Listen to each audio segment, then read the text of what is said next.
A great white shark enters the wrong stretch of ocean. Below it, a black and white shape accelerates upward. The shark turns, but it is already too late.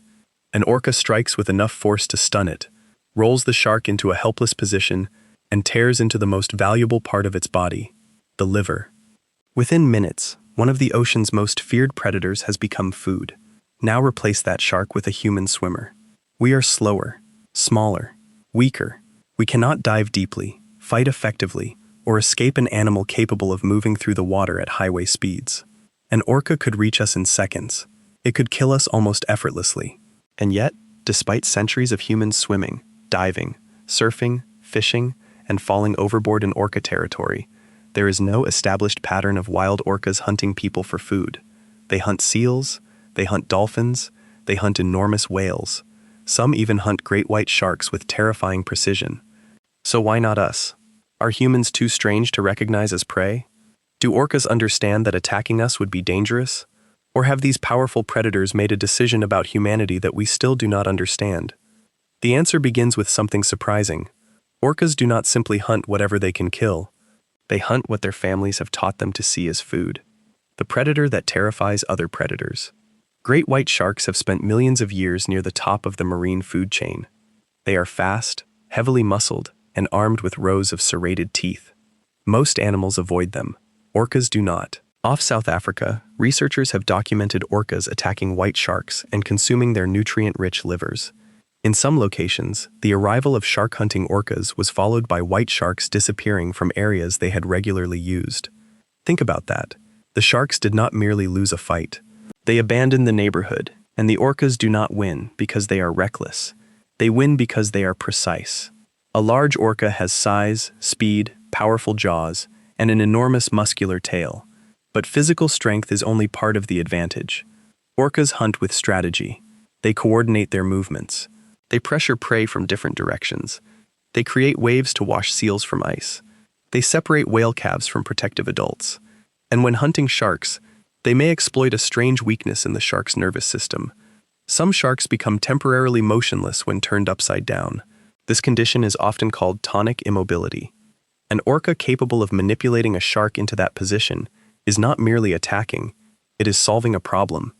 So the mystery is not whether orcas could kill us. They clearly possess the necessary power. The mystery is why that power is almost never directed at us as prey. Killer whale is a misleading name. The name killer whale creates the image of one universal ocean predator. But orcas do not all live the same way. Different populations behave almost like different cultures. Some primarily eat fish. Some specialize in marine mammals. Others hunt sharks, rays, penguins, or large whales. And these groups can be extremely selective. A fish-eating orca may swim near a seal and show no interest. A mammal-hunting orca may pass through water filled with salmon without beginning a feeding attack. That seems irrational until we stop thinking like humans. To us, edible food is edible food. To an orca, food is partly a learned tradition. A young orca does not receive a written menu. It watches its family. It learns which animals the pod follows. It learns which sounds signal a hunt. It learns where to bite.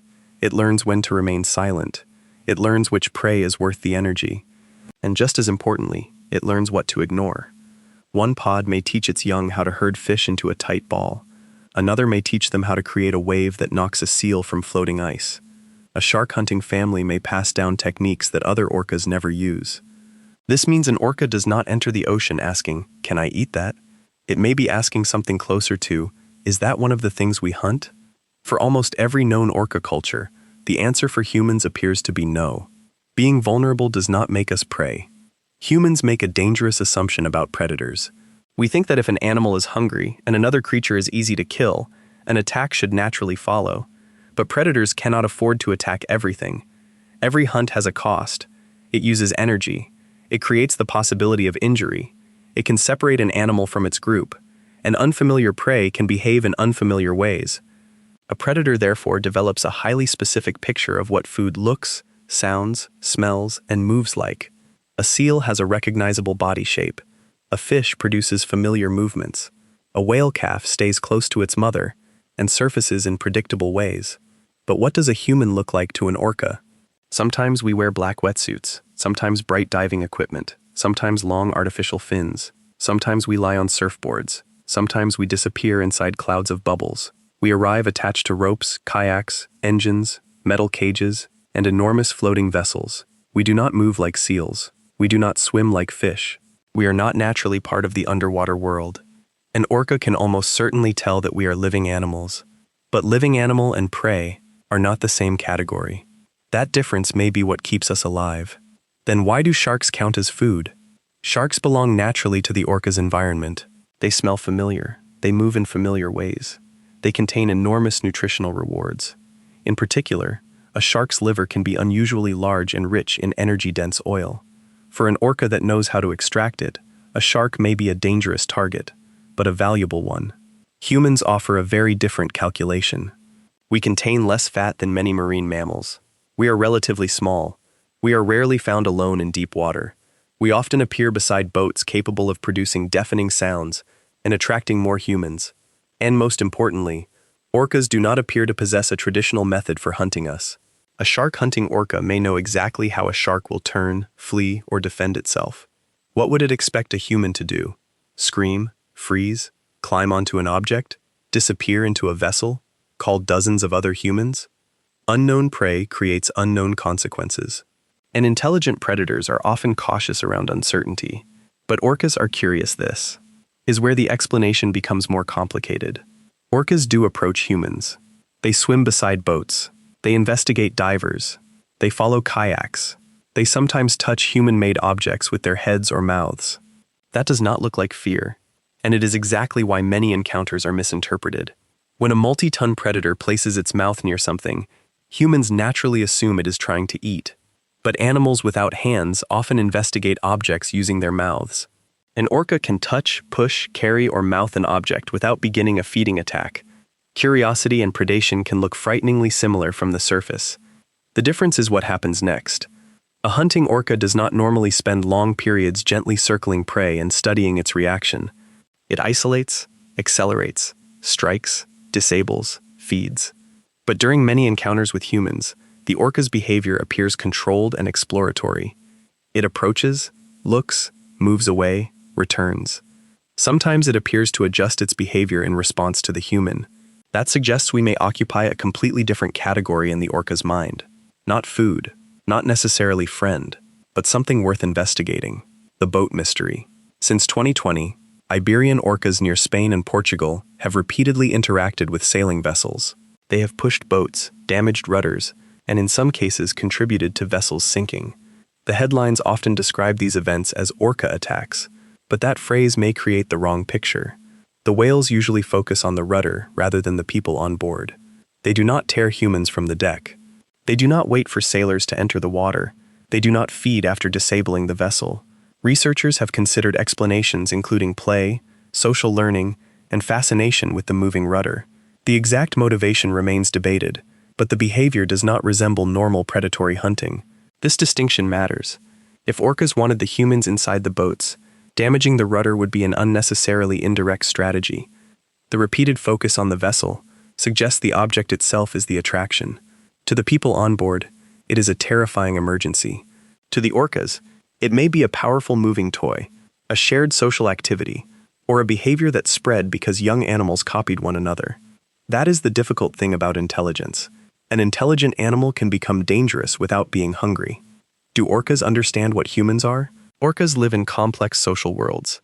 Family bonds can last for life. Groups maintain their own vocal traditions. Young animals learn from older ones. Pods cooperate, communicate, play, and respond to the behavior of others. This does not mean they think exactly like humans, but it does suggest they are capable of recognizing intention and response. An orca approaching a swimmer may notice that the swimmer is looking back. It may realize that the creature changes direction when approached. It may connect people with boats and understand that the objects are controlled by them. Some of the strangest evidence comes from documented cases in which wild orcas brought prey or other items to humans. Researchers describe dozens of incidents involving orcas presenting fish, birds, rays, and other objects to people in boats, on shore, or in the water. In several cases, the orca remained nearby and appeared to wait for a response. We cannot know exactly what it intended.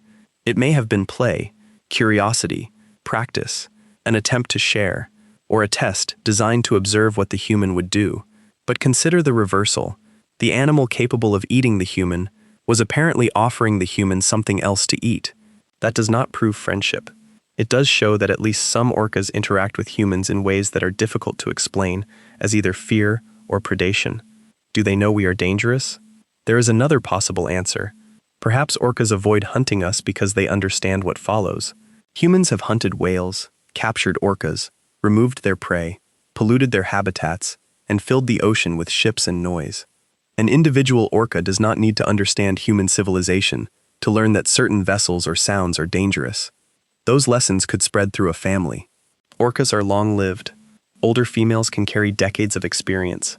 A pod may remember dangerous locations, boats, or human behaviors, and teach younger members to remain cautious. But fear cannot be the entire explanation. Wild orcas frequently approach vessels voluntarily. Some remain beside divers. Others bring objects toward people. An animal that sees every human as an immediate mortal threat would avoid us completely.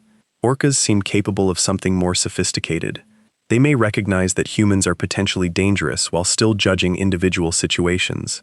A swimmer is not a whaling ship. A kayak is not a fishing net. A research boat is not necessarily a threat. Instead of placing every human encounter into one category, orcas may evaluate context. That flexibility could be another reason fatal mistakes are so rare. What about captive orcas? At this point, one fact seems to destroy the entire argument.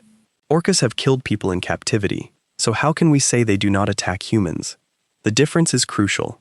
Captive orcas have lived under artificial conditions, involving restricted space, forced social groupings, human-controlled feeding, and environments radically different from the open ocean. Fatal incidents involving captive animals demonstrate that orcas are physically capable of killing humans. They do not prove that wild orcas naturally classify humans as prey. Predation has a recognizable purpose: obtaining food. Aggression can result from stress, conflict, frustration, fear, dominance, or stimulation.